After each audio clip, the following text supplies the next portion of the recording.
શ્રીજીની રંગે ચંગે પધરામણી થઈ ચૂકી છે। શહેરમાં ગણપતિ બાપા મોર્યાની ધૂમ મચી છે।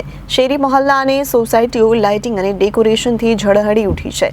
શ્રીજીના શહેરભરમાં જમીન ઉપર જોવા મળી રહેલ મંડપ વચ્ચે એક મંડપ શહેરમાંથી પસાર થતી તાપી નદીના મધ્યમાં પણ બનાવવામાં આવ્યો છે। સુરતમાં 80,000થી વધુ ગણેશજીની પ્રતિમાઓની સ્થાપના થઈ છે। ઘરે ઘરે ગણપતિ બાપા મોર્યાનો નાદ છવાયો છે। ગણેશોત્સવની સાર્વજનિક થઈ રહેલી ઉજવણીમાં લાખો રૂપિયાનો ખર્ચ થઈ રહ્યો છે। આલિશાન મંડપ, ડેકોરેટિવ લાઇટિંગ, થીમ બેઝ ઉજવણી સાથે સેવાકીય પ્રવૃત્તિ શરૂ થઈ ગઈ છે। બીજી તરફ શહેરના રાંદેર વિસ્તારમાં યુવાનોએ મહોલ્લાને બદલે તાપી નદીમાં તરતો મંડપ તૈયાર કરી બાપાની સ્થાપના કરી છે।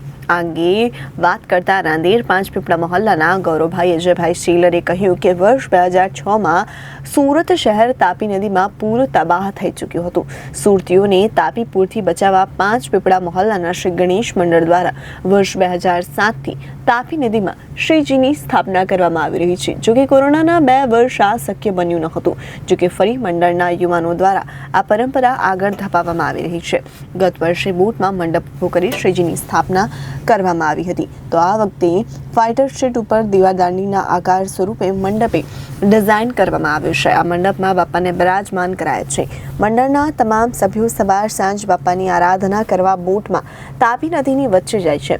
10 દિવસ દરમિયાન આરતી, ધૂન, પ્રસાદ અને કથા પણ કરવામાં આવે છે।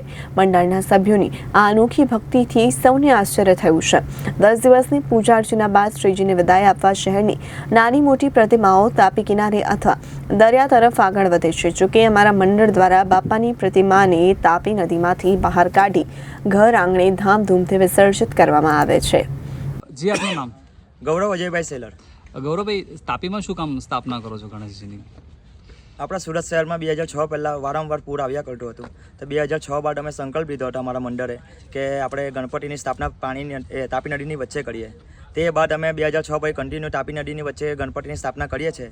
કોરોના કાળમાં 2 વર્ષ અમે ગણપતિની મૂર્તિ સ્થાપના નહીં કરી હતી, પણ 2006થી અમે કન્ટિન્યુ ગણપતિની સ્થાપના કરીએ છીએ, કારણ કે 2006 બાદ અમે સ્થાપના કરી છે પછી આ તાપી નદીની પૂર જેવું સુરત શહેરમાં આવ્યું નથી। તેથી અમે હવે આ પરંપરા બનાવી દીધી છે કે આપણું સુરત સિટી પણ સેફ રહે અને અમે પણ સેફ રહીએ। તે માટે ગણપતિની સ્થાપના 2006થી કન્ટિન્યુ તાપી નદીની વચ્ચે કરીએ છીએ। તમારા ગ્રુપનું નામ? અમારા ગ્રુપનું નામ છે શ્રી ગણેશ મંડળ 5 પીપળા સ્ટ્રીટ રાંદેર। જી માસી, આપનું નામ? મારું નામ મીનાક્ષીબેન મયંકભાઈ સારંગ છે અને હું 5 પીપળા સ્ટ્રીટ રાંદેર વિસ્તારમાં રહીએ છીએ અમે।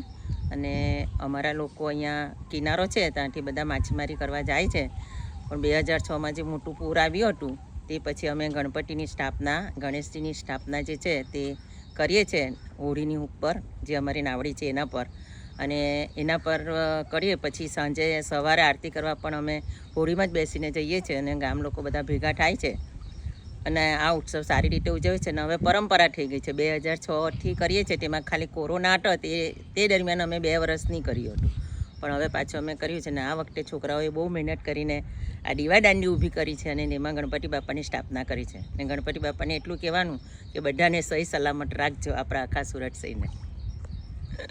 Bureau report, Janadesh news.